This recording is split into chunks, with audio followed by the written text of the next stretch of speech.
Well, good evening, everybody.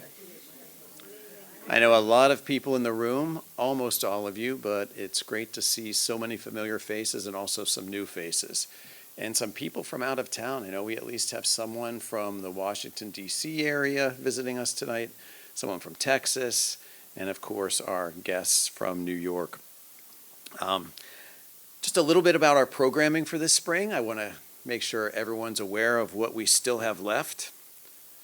And I always like to mention that our programming here at the Muscarelle Museum is supported by the Williamsburg Area Arts Commission, by the Williamsburg Landing, and also by our good friends and sponsors, the MCV Foundation and VCU Health in Richmond.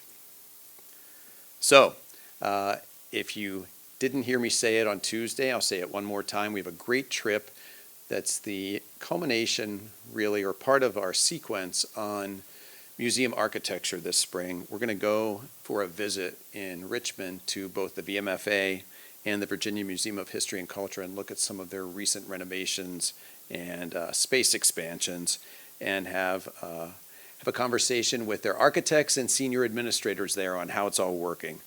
May 17th, you're now able to register on our website, so I hope you will consider joining us. There will be an opportunity for lunch in between the two visits.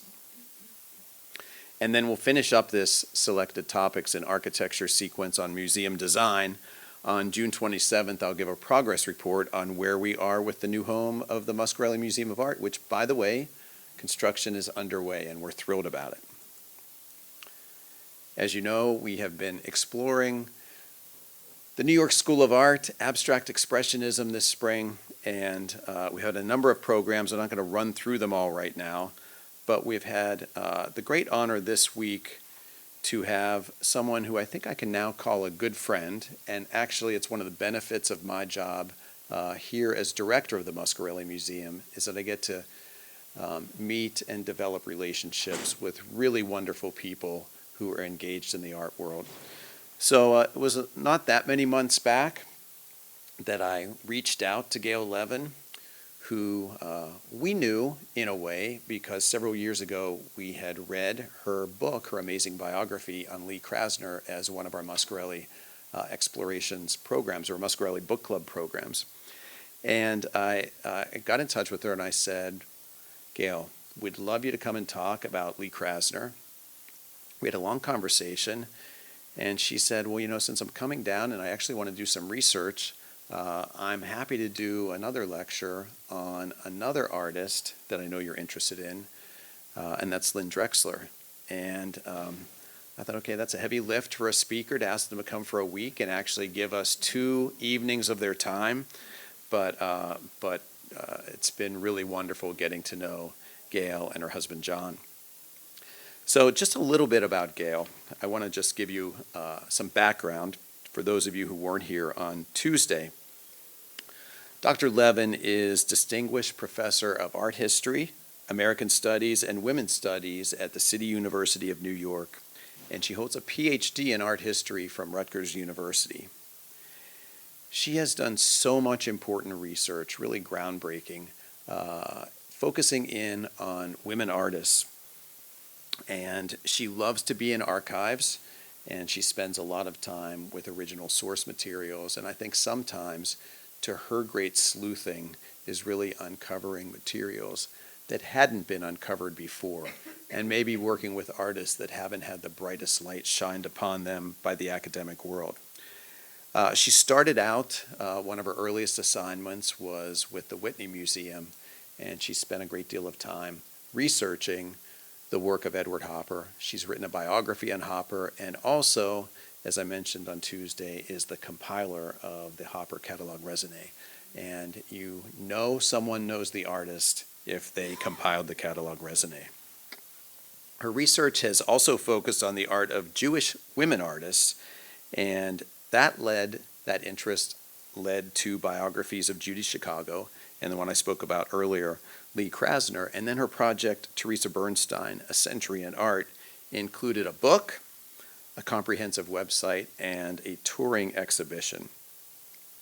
She has worked across a broad spectrum of 20th century and contemporary art, She's won international acclaim for much of her research and her writing. And I always like to remind people that researchers aren't always just researchers. Dr. Levin is an artist in her own right, and she enjoys working in art and photography, and so she has that unique perspective that I think sometimes only an artist can have when they're looking to gather insights about artists that they're researching. So before I introduce and allow her to come up here, I wanted to just run through something. So let's see if I can make this work. Just a couple minutes of video. Art historian Gail Levin initially wanted to be an artist herself, but her parents worried about her future and objected. She grew up in Atlanta watching her mom paint as a hobby. She'd gone to art school, really an amateur painter, and as soon as I could walk, my mother, who was painting, got me to paint to keep me busy so I wouldn't bother her. And then when I went to college and wanted to become an artist, she was horrified. My parents said they would disown me if I became an artist. So I got the idea to become an art historian because I could also write. Gail became a curator, a professor at the City University of New York, and the author of more than 20 books about various artists. And thanks to her, the work of an artist who had been sidelined, Teresa Bernstein, recently had a huge success. The National Gallery now owns Teresa Bernstein's wonderful canvases, The Readers, from 1914, for which her father posed as one of the men, often immigrant men, reading at the New York Public Library, and Easter Morning Polish Church from 1916, of parishioners at church, to which her beloved housekeeper took her. This all started when Gail learned in 1985 that Bernstein was still painting at 95 years old. The two became friends, which was noted in the New York Times. Gail has curated the work of Edward Hopper at the Whitney and knew that Bernstein had long ago exhibited alongside him. She was amazing, like going to a time machine. Bernstein painted suffragettes, women in an unemployment office, immigrants, and other scenes, as well as self-portraits. About 10 years after she died, Gail curated an exhibition of her work. And then Gail included her class of CUNY grad students in writing a book about Bernstein. I got some wonderful essays by my students, and they are in the book. It was very exciting to have graduate students make their first publication. Gail considers it an important mission to draw attention to the work of women artists, especially those whose art has not gotten the consideration it deserves. She wrote the catalog for a recent showing of works by Lynne Drexler at the Barry Campbell Gallery. This is one of my favorite canvases by Lynne Drexler. It's from 1968. It's called Towards Twilight. And I just love her use of color. She has always an engaging palette. Her feel for shape and texture, it's just so evocative. Christine Berry, co-owner of the gallery, says Gail's research and writing about artists is brilliant. Anytime we can work with Gail, it's our honor. Really, first of all, it's her expertise. She's the expert on abstract expressionism, and that's our specialty at this gallery. Sometimes you read biographies and you think they're going to be a little dry. Gail finds a way to make every bit of the story interesting. She weaves it all together, and you can't wait to get to the next page. In her writings, Gail has focused on artists like Lee Krasner, Judy Chicago, Edward Hopper, and his artist wife Jo Hopper, among others. And she didn't give up on making her own art. In spite of what your parents said, you actually did become an artist. Yes, I do work in ink and watercolor and acrylic. I had a show of collages. One of my collages that I liked most actually was stolen, but I've had a print made from it. Growing up in Georgia, we were told we were the Georgia Peaches.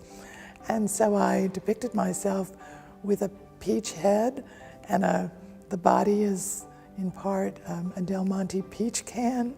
Well, when your art is stolen, it means somebody wanted it. So I have to take comfort from that. Gail is proud of the book on Teresa Bernstein, which was sponsored by collectors Martin and Edith Stein. When Martin died, Edith entrusted Gail to give more than 30 of their Bernstein paintings to museums around the country. That's why Lewiston Stadium, for example, is in the Phillips collection in Washington. Mending the Nets and Gloucester in Blue are in the Cape Ann Museum in Massachusetts. And the Readers and Polish Church Easter Morning are in the National Gallery. And that was my task or privilege, you could say. I'm Donna Hanover for Arts in the City. Please join me in welcoming Gail Levin once again to the Muscarelle.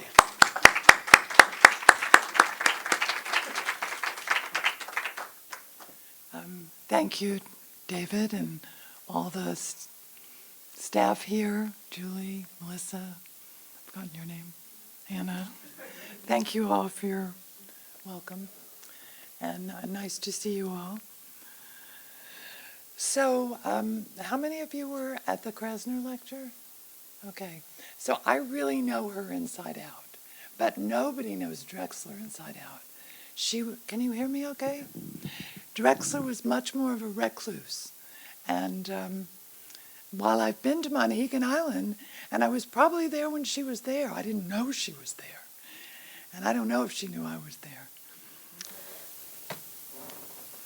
So some of you might have information on Drexler, and information is definitely wanted for future projects and future knowledge. So please, you can Google my email at CUNY, and I'd be happy to hear from any of you. And I've already heard from some of you. So imagine an artist, story of an artist fleeing the art world, rife with competition and struggling to find herself, landing on an enchanted island where she lived happily ever after, painting, though forgotten, for the rest of her life. And that would be Lynne Drexler at the end of her life, for quite a long time, reclusive, with a circle of friends. It's a very tiny year-round population. Monhegan Island, Maine, 12 miles off the coast of Maine. Anyone here been there besides me? Okay. It's beautiful. And there are those little enchanted houses built by elves in the woods. So Edward Hopper painted there before Lynne Drexler, George Bellows, Rockwell Kent, and others less well known. So here we have Lynne Mapp Drexler, born in 1928, right here in southeastern Virginia on May 21st, 1928. And she spent her early childhood near Newport News, which is not very far from here, and moved around with her parents in this corner of the state, all the way down to the coast of Wilmington, North Carolina. And now you're seeing two portraits. We'll come back to the one in the Chelsea. But there's Lynne on the right, on your right, in her house in Monhegan Island. And she made those quilted curtains behind her, and the quilted hanging. So she not only painted, but she could craft, she could sew. And she sewed for, you'll see, I'll just tell you, a designer so famous, a couturier, Charles James. His work is today in the Metropolitan Museum. He was a resident in the Chelsea Hotel at the same time as Lynne Drexler. And Lynne made a pillow for him, quilted, but she also made some kind of, I haven't seen them photographed, but she made quilted material that he used for his couturier garments. So I would love to find one of those. But, and James was, here's a coincidence, the designer who was commissioned to design clothes for Lee Krasner to wear in London for her first retrospective ever in 1965 at the Whitechapel Art Gallery. So there is that's one of several Krasner-Drexler connections.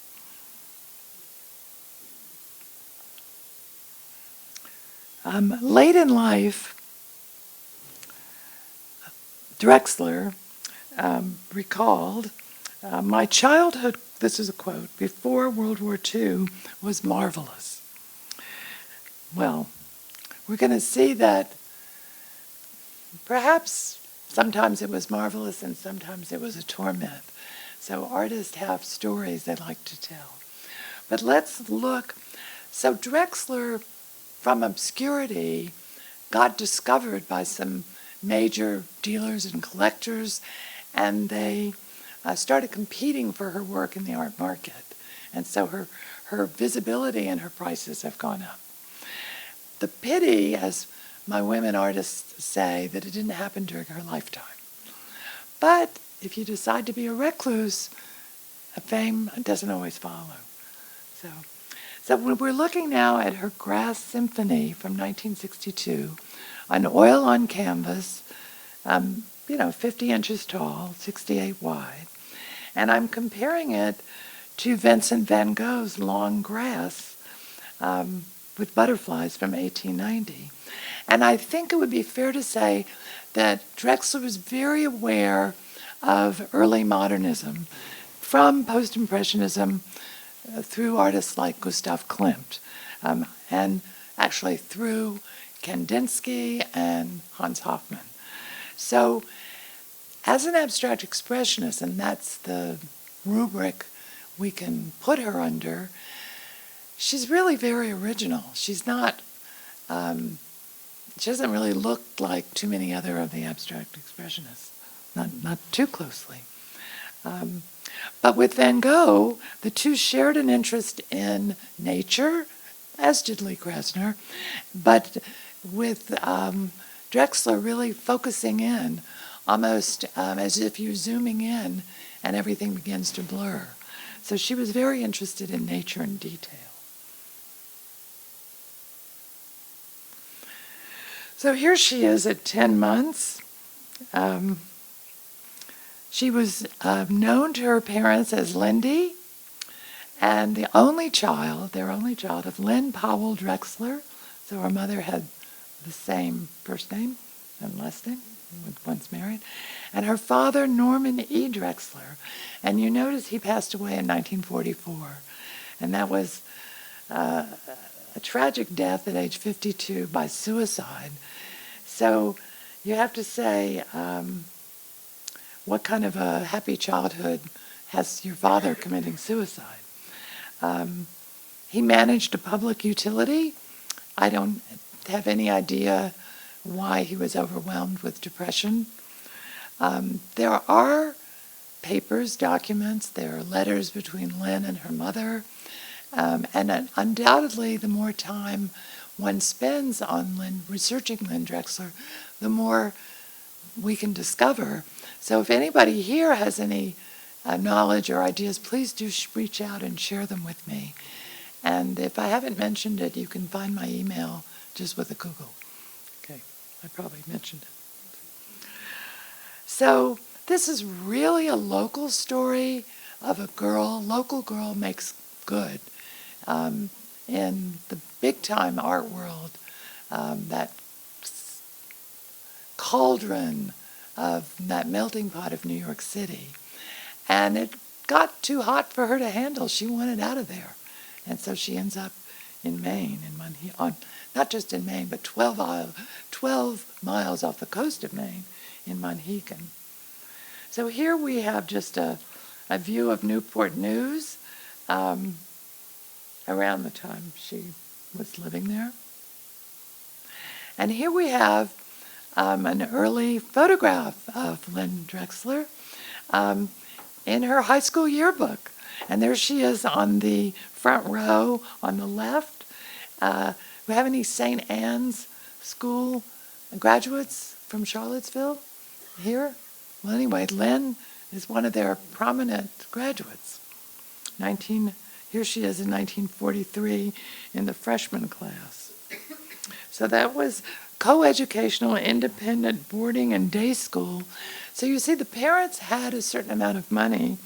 In fact, as a child, they had some Italian artist in town giving her art lessons. I have no idea who that Italian artist was. So if anybody knows of an Italian artist back then, please be in touch. That was not in Italy, but here in Virginia.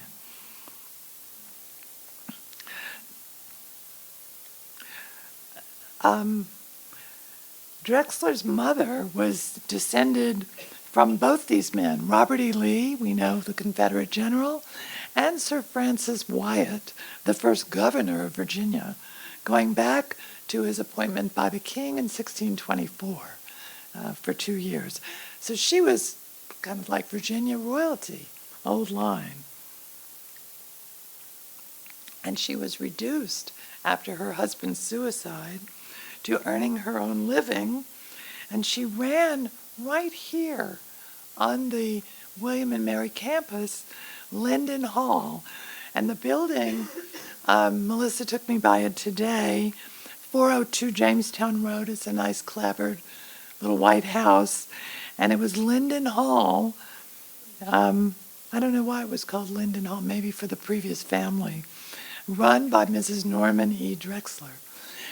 And one of the problems researching Lynne Drexler was that the school records ended up in her married name, Hultberg, even though she wasn't married any of the time she was here. So that's this old Southern thing to call everybody, all the women, by their husbands' names. Okay.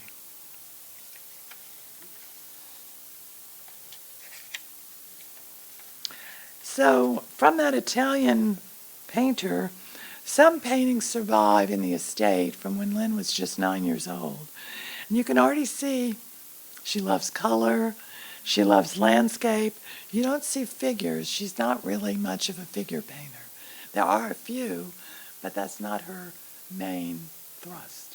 Much more landscape, seascape. Let's see. There we have another view. So these are from the age of 9 years old. It's pretty remarkable. And I have to say her mother was really special. She, despite her own problems losing her husband, she nurtured her daughter. She told her daughter, I believe in your talent. I'll do for you anything I can. That's so special. It makes such a difference. And so, from these art lessons, we could see quite a sophisticated sense of composition. Well, Drexler studied not at first at William and Mary right here in Williamsburg, but in Richmond, but it was part of William and Mary then, the Richmond Professional Institute. So at the time, now it's become part of, I think, Virginia Commonwealth, VCU. But at the time, it was William and Mary. And I think when I was doing my last-minute quick research and calling down here, I didn't know to ask for Mrs. Hultberg's records, so maybe I can do better. But I did discover, she graduated, I think it's class of 49, is it? But at any rate, she was not an art major, a visual arts major. She was a drama major. In fact, but the head of her department was this woman, Teresa Pollock, that you see here with her modernist painting.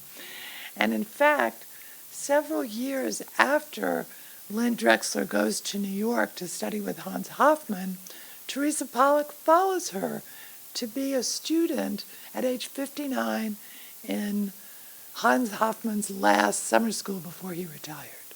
So she had already studied modernism and influenced other of her students to go study with Hans Hofmann, including the somewhat abstract painter Nell Blaine, you see here, who's from here, from Virginia also. and Judith Godwin as well. So Teresa Pollock was quite an influential teacher. She herself had studied with a student of Matisse, Max Weber. And Weber actually studied, Matisse was a teacher only for a brief time. He was in the original Matisse Academy in 1908 in Paris. And this is the Apollo in Matisse's studio by Max Weber, Teresa Pollock's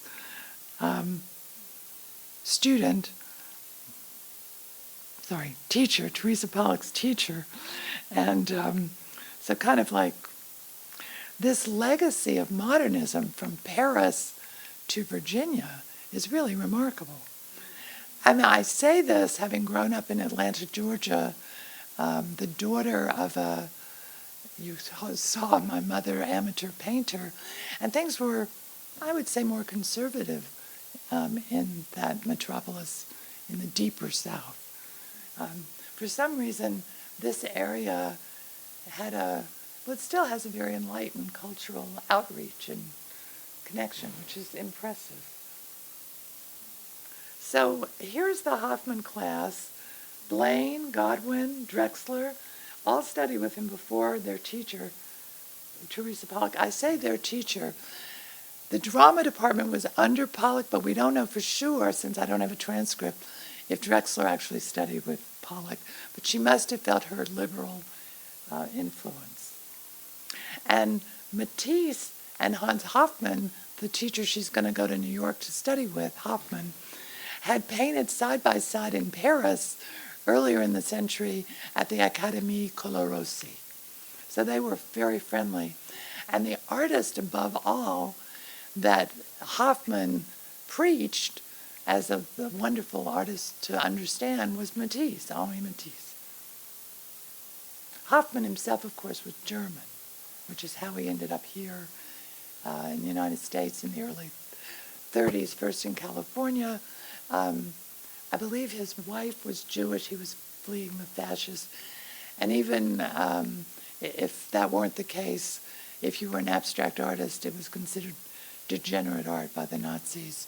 So you didn't really want to continue trying to be a modernist artist in Germany. But to get back to Drexler, in the drama department in Richmond, she was acting, reviewing in the newspaper plays, and actually directed Lord Byron's Love Letter with libretto by Tennessee Williams in her senior year. Now this is an interesting coincidence because here you see Tennessee Williams in Provincetown, where Drexler's going to end up, but by that time he'd moved on. But he was cavorting with Jackson Pollock in Provincetown when Lee Krasner and Pollock were there. So there is another connection. And I will say, born in 1928, Drexler is a full generation, 20 years younger than Lee Krasner. So in my show I worked on, Krasner became the only woman in abstract expressionism, the formative years, that first generation. Many of the women, partly due to prejudice against gender prejudice against women, and partly due to the fact they were just younger, they're not amongst these sort of first pioneers of abstract expressionism. So even with the loss of her husband, Lynne Drexler's mother was so generous and hardworking. She paid for her daughter after graduation to go on 2 trips to Europe in 1950 when Lynne was just 22, and again in August 1951, telling her daughter, "You have a lot of talent and I'll do everything in my power to help you." And there's the passport. And so since the passport exists, we know where she went and pretty much a lot of the stamps and when she went. But you can read it in my published essay. I'm not going to go over the whole trip. But I was thrilled to see that among the few artists that she actually discussed influencing her from her trip to Europe. And remember, going to Europe in 1950 is just 5 years after the end of the war. And she goes to London. London is still pretty much bombed out. And what she really was enthusiastic about were the shelter sketchbook drawings by Henry Moore, which were published in a little book that I actually have. And Henry Moore, coincidentally, was the subject of my master's thesis and the first artist I ever met of any renown and interviewed in Much Haddam, England in 1970, when I was a baby first-year graduate student. So I was so thrilled to see, this is, you can see it's marked, the shelter sketchbook drawing. And the technique is interesting because Lynne used this technique a lot, which is wax crayon and pastel with a watercolor wash over it. So the wax crayon is like a resist, and it shines through, as it were. And Moore did the same exact technique. And then later, Lynne she's a complete music buff, and she does a lot of works inspired by music, as you're going to see. Actually, she went so far as to write to a friend what her dealer could tell collectors who inquired about her. Quote, advise them that I'd become a hermit, an eccentric one, and that I come to New York when provided with opera seats to the Met, that's the Metropolitan Opera, clubhouse tickets to the racetrack, and absolutely no talk of art or the scene, end quote. So it's not surprising. She used to go to Carnegie Hall and get a little desk. Teresa Bernstein did this too. They allowed sketching up in the balconies in Carnegie Hall. Teresa sketched Paderewski, and Lynne Drexler did all kinds of Beethoven and other things. Not Beethoven playing, but Beethoven music, obviously. So here you see one of her Lynne Drexler's crayon music studies. It's no longer in the resist technique. There's no wash over it. But look at that vortex. It's so much like what Moore was doing. And that's the tube in London. And we know from Ukraine right now, the war, how the subway underground becomes a shelter. And that's how the tube was for the British when the Nazis were bombing London. And so this was very moving to Lynne, both visually and I think because of the state of London. And she picks up those rhythmic forms, I think. And there's a whole suite of these studies on paper. And then, I think it was in London, she actually heard and saw the opera, attended the opera, the Wagner, Götterdämmerung. And this painting, she explained why she painted, this is a major abstraction, the ring cycle in an interview.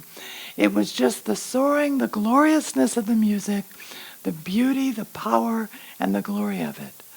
And this, of course, Götterdämmerung means twilight of the gods, and it's from the ring cycle. And I just have a scene so you could kind of compare it with her abstract rendition. But she's hearing the forms, trying to give visual form to the sound she hears and to the drama of what she hears. And why not? What is abstract art for, after all? But this expression of emotion that is welling up in her. So when she came back from Europe, she was, quote, sick. Now, I don't know what that means, but she did suffer from depression. And I think having lost her father to suicide, maybe, but I don't know, we don't know what sickness she had. But she was told to take art classes, which makes me think she wasn't that sick with influenza or something like that. But it could have been depression, because getting into creative process really does get one out of oneself, and can.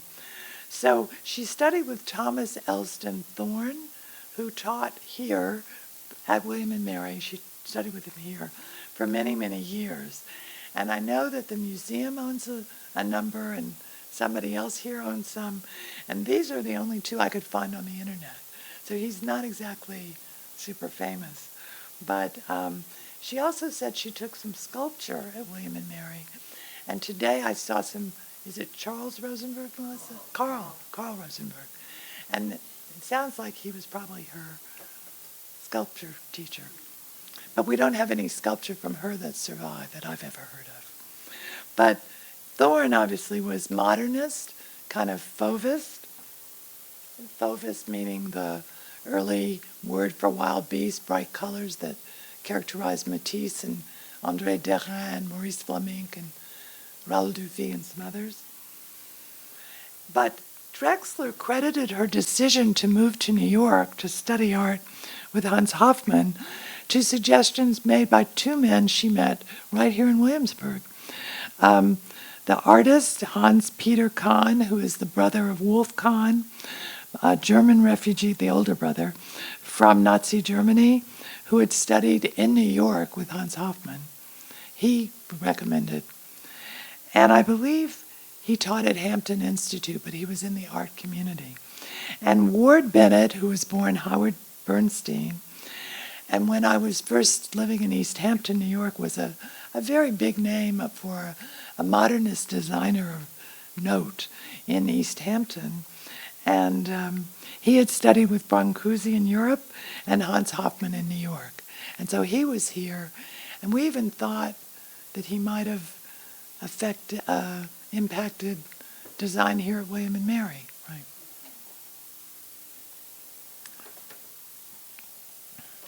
So here you see Lynne Drexler in New York in the 1950s with unknown colleagues.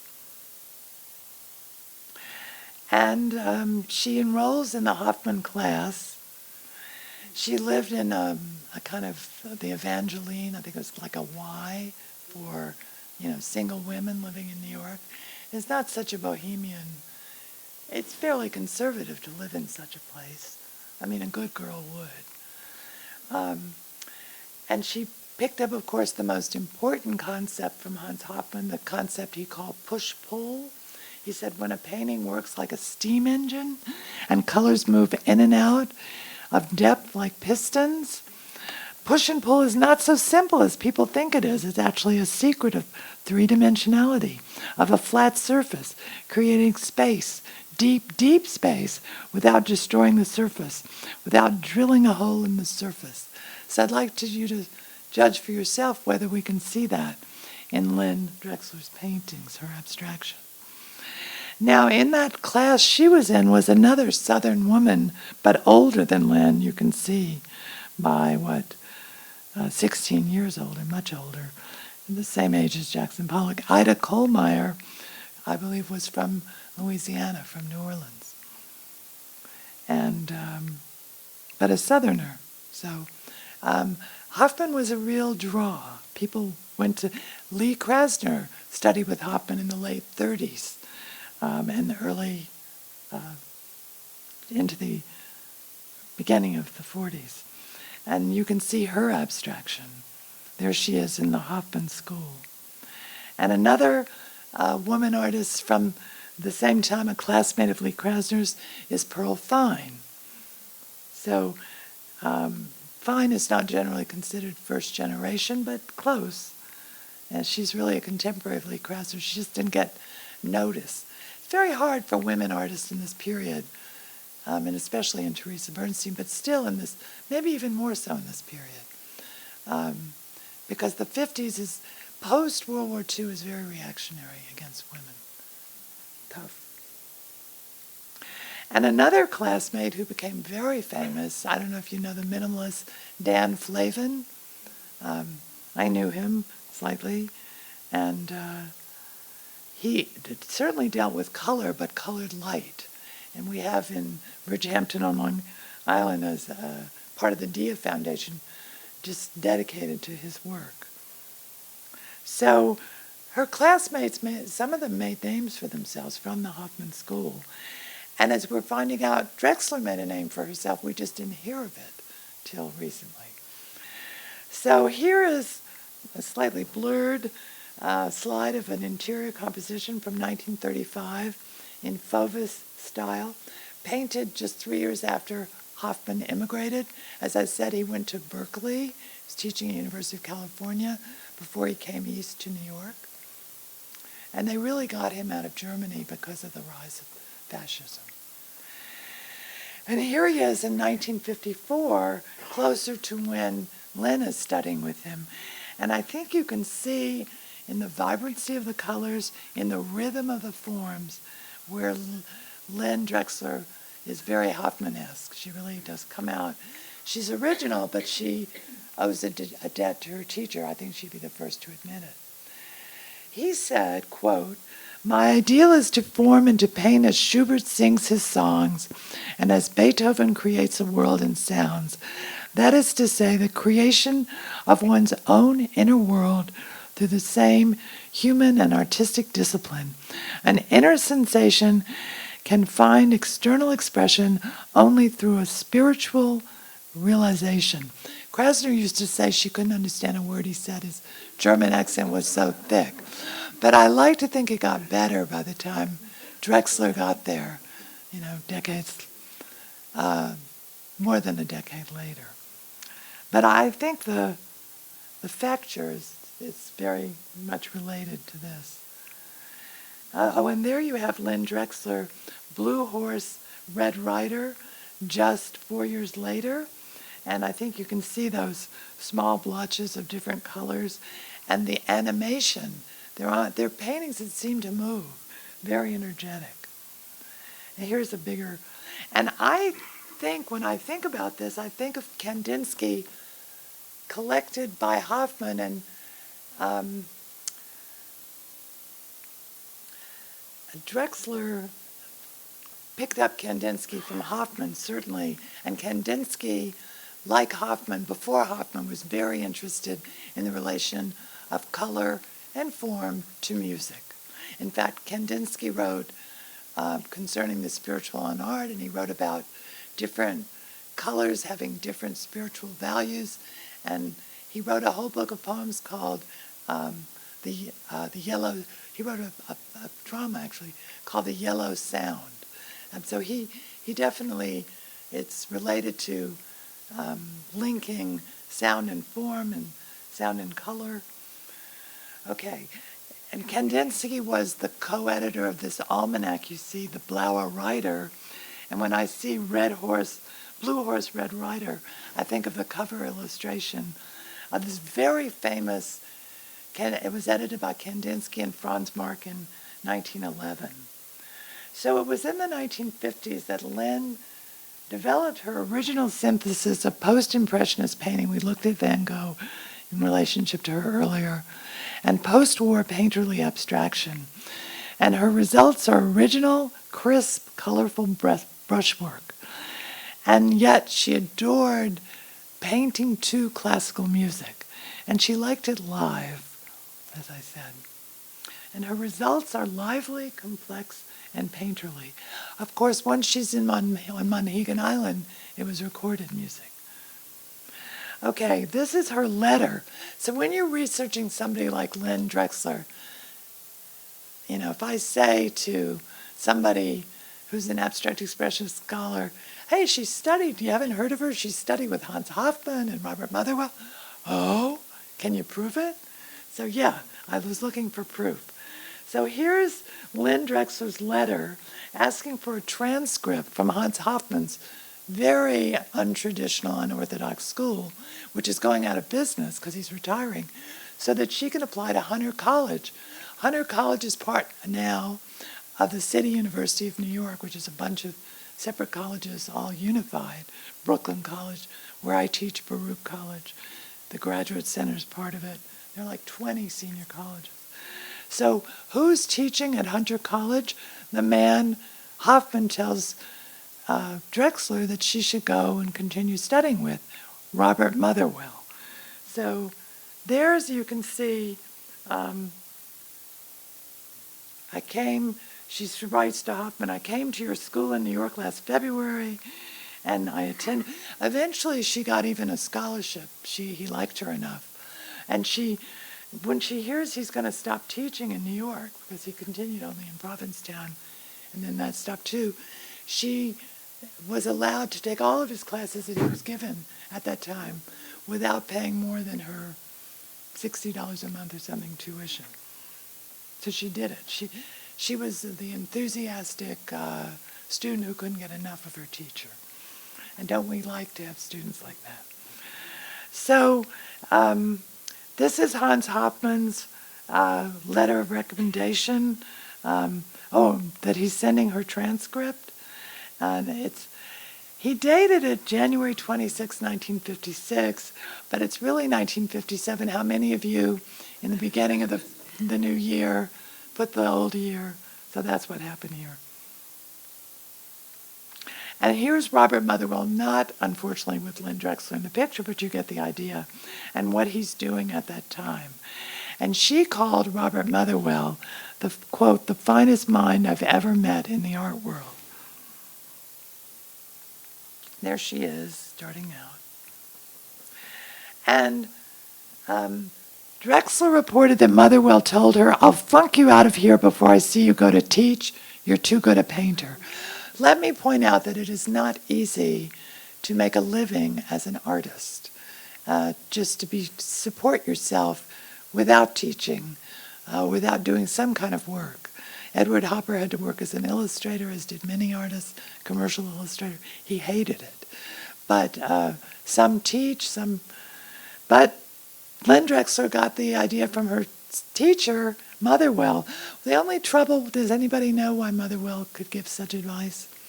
His father was a bank executive with Wells Fargo. And in order to get his son to get a PhD as insurance that he could teach, he promised him if he got a PhD, $50 a month for life. Now that's starting in the 50s, I think. That's pretty good if you could get $50 a week for life. And what did Motherwell promise Drexler? Nothing. And who does he marry? Helen Frankenthaler, whose father was a state Supreme Court judge from a wealthy family. So poor Drexler's father committed suicide, and her mother is running a rooming house. This was not the most generous, thoughtful advice, in my opinion. But I just wanted to point that out.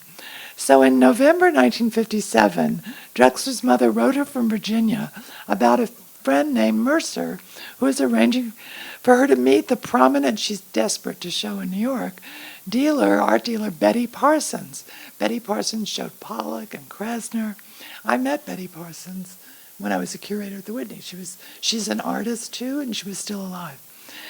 The mother said, I think that may help a lot more than hanging out around the Cedar Bar with a bunch of drunks. And I was upset when you said one knocked you down. I hate to think of you in such a place. Mr. Motherwell may know what he's talking about, but I can't see how it will help a nice girl like you to hang around a bar. And you seem to be doing that a lot lately. So Mercer, who's Mercer? And I began to think it could be the former Hoffman student George Mercer, Lee Krasner's very close friend from the Hoffman School. There's a whole correspondence in my biography of Krasner with George Mercer. And from 1941, he was in the U.S. Army for 3 years working in camouflage in Fort Belvoir, Virginia. So not too far from here. And then later, Lynne's mother refers to George, who wanted to know if you're taking any courses at Hunter.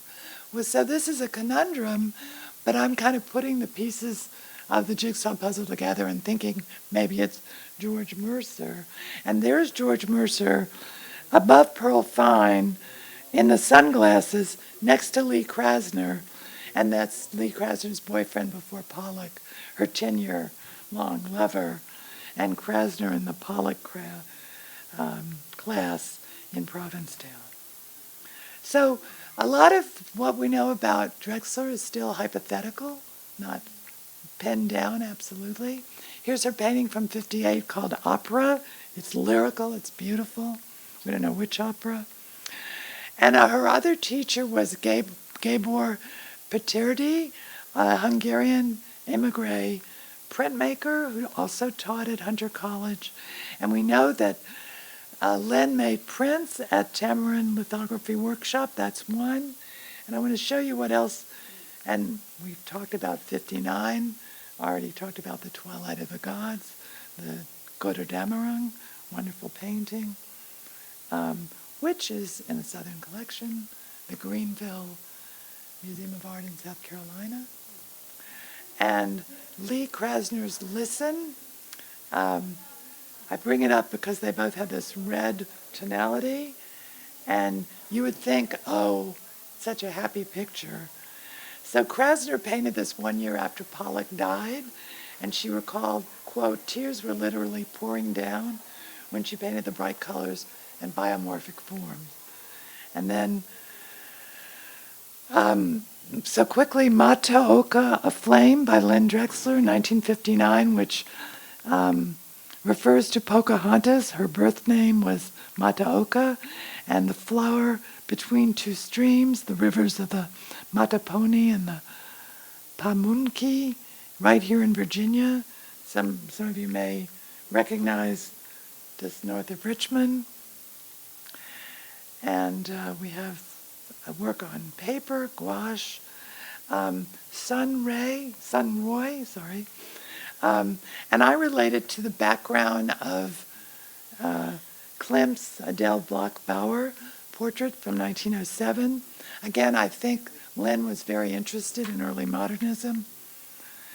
And Machapongo, which is an Algonquin word for Hog Island. And there is the Alms Farm at Machapongo in Virginia, still there. So here she is in New York, making it and showing and naming her pictures for Virginia. Not just that one, but Gloucester Yellow, Gloucester County, Virginia. And these are big, ambitious pictures, but it also distinguishes her in New York. How many Virginia women are naming their canvases for Pocahontas? And she had a show at the Tanager Gallery. I don't think anything sold in 1961, but it was a good gallery. Alex Katz, Lois Dodd showed there. Misting, this one in the Portland Museum of Art in Maine. Beautiful. Those floating small forms in the sense of distance. Some people see it as garden reference. Raw land, if we didn't know she's thinking of gardens and flowers and vegetation in Virginia, she tells us. This is huge, 81 by 60. And they're very colorful and they're very particular. They really look like Lynne Drexler more than anything. So this one was estimated at Christie's for $40,000 to $60,000 from 1962. I forgot what. This is a recent, but it went for more than $1 million, and so she's been discovered. So if you have any in your closets, pull them out. Rose Nocturne, I love the tonality here, from 1962. Grass Symphony, we looked at before. She made the mistake of marrying John Hultberg, who became maybe a worse raucous alcoholic than Jackson Pollock. Here you see a sketch for him at the Cedar Bar where she met him.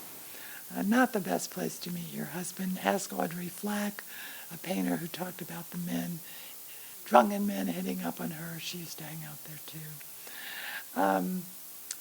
Well, they never divorced. They met at the Artists Club Halloween party. I take it back. But they both hung out at the Cedar Tap. That's where Lynne's mother told her not to go. And Hultberg sadly seems to have been the protege having an affair with his dealer, Martha Jackson, who I believe is the one that you can read in my biography of Krasner. She buys the car that Jackson, and gives it to Jackson Pollock that he crashed in. So she doesn't want to do that to her lover, Hultberg, who's married to Drexler. So she finds a place to buy him a house where there's no traffic, there are no cars. Monhegan Island, 12 miles off the coast of Maine. How clever. She doesn't just buy him a house, she keeps half interest in it herself. And somebody I interviewed told me they had a menage a trois, but not by Lynne's choice, that's for sure. Now, she does travel around with Hultberg to California. She has a show there. She goes to the Tamarind Lithography Workshop. And Hultberg was 6 years older and much more famous at the time. Now the tables are turned. But I just want to point out, so Melissa gives me a printout of this print by Lynne Drexler, and that's Hultberg's. And I say, wait a minute, I have a different one. No, it looks like it's upside down. So I got mine from the Art Institute Chicago website, and I checked it out. And I'm right, but your website is right wherever you got yours. It's not easy to flip an image accidentally. So one of them, this is the way I think you had it, and I had it this way, and I don't know which way is right, and they don't know either, because it's an abstraction, and unless it's marked. And I do know James Doherty, an early abstract artist, he had ones you could turn around and show both ways. He's not the only artist. But I just wanted Melissa to know that I wasn't wrong and neither were you. And we don't know the answer. And that's John Hultberg. Oh, a terrible alcoholic until he finally went on the wagon. And then he couldn't live with Lynne because she had a more controlled drinking that she wouldn't give up. So she ends up alone in the house on Monhegan. And everybody loved her in the Monhegan community. The year-round community is very small. And they rallied around Lynne and took care of her. Even when she died of cancer on Monhegan, she didn't have to leave the island. She didn't want to leave. And this is her firebush from 1962. And I don't really think it's the shrub, which is not hardy in Virginia. I think it's the burning bush that Rothko was referring to, and that's Rothko's illustration for a Bible. So that's the burning bush in Exodus. And we could relate Lynne Drexler to Barnett Newman's genetic moment. Hers is orbited seed. So she's very interested in nature and so this is Barnett Newman was already doing this in 47. She's doing it in 65. She probably knew Newman, but of course hers is much more colorful and complex. And this is from the Farnsworth, which inherited a lot of her art in Maine. Flowered Convention from 1965. Harmonic Sphere from 66. Grass Fugue, music fugue is contrapuntal compositional technique in more than two voices. And you can perceive that she's hearing the music and putting the forms on canvas and the colors. Floral Chaos from 1967. This is how the backs of her images looked. This is one of my favorites. It's called Towards Twilight. And I just have a picture of the purple twilight, not by anyone in particular. But I love the tonality and I love that time of day. And this is Sunset Sea, 1969. Didn't know you were coming, Jody? It's in my gallery. Yeah. What do you know? So you get the prize for coming the furthest for the talk. And Lynne Drexler is nothing if not original. This red stripe and form coming down into the sea. There she is at the Chelsea Hotel. Now the Chelsea Hotel where she and John Hultberg moved into included in its bohemian population Hultberg's ex-wife. Can you imagine moving into this community with your husband's ex-wife? And there she is with her painting. And she's photographed by Dorothy Beskin, whom I knew in her old age. Wish I'd known her better. Dorothy is a photographer and filmmaker. And here's Lynne. They move out because Martha Jackson's son, David Anderson, was giving Hultberg an allowance for years. And he got annoyed that in the Chelsea, Hultberg was drinking too much and not producing. So he wanted him out of the Chelsea. So they moved to a Soho loft on Broome Street. And this is Blue Windows, which Lynne Drexler painted in response to Beethoven's Fifth Symphony. And then finally, she's a craftswoman who can sew, and there's this whole quilting tradition and folk art tradition in Virginia and in Williamsburg. And at the same time, the pattern and decoration movement with Miriam Shapiro, Judy Chicago, Joyce Kozloff, and many other women especially, but some men, are doing a lot with abstraction and quilting. And there's the whole concept, Anonymous was a woman, and Lynne was pretty anonymous by this time. But this is the kind of work she was doing for Charles James, the designer at the Chelsea, that kind.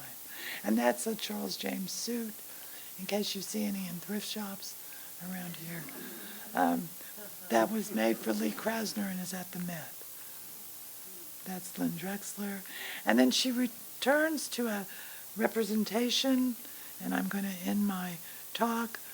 But the flatness of her forms, it's still abstract and colorful. Thank you so much. And I hope some of you will send me news of Drexler in Virginia. Thank you.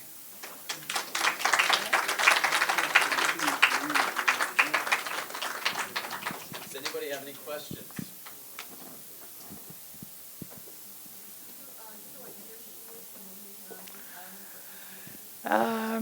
Well, she didn't move there. They used to go there for short times.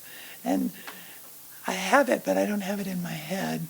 In the, probably not till the early 80s that she lived there full-time and reclusive.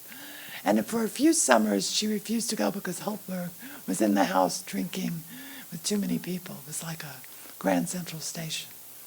So there's correspondence about that, which is how I know it. I have a question. Yeah. Do you think that there are many other features of the quality and importance of Lynne Drexler that are yet to be brought to the surface? Probably there are a few. And it's sad because it's really hard when you're an artist and you don't get discovered. One of my friends, I better not mention her name, was a feminist. She's really prominent now. And I knew her for decades when she couldn't get any attention. And now her paintings are going for hundreds of thousands of dollars, not millions. But she's really happy. She's in her 90s, and she's happy she lived long enough to experience this. Well, poor Lynne Drexler didn't live that long, so she didn't get to experience it. But yeah, I think the art world is very cruel.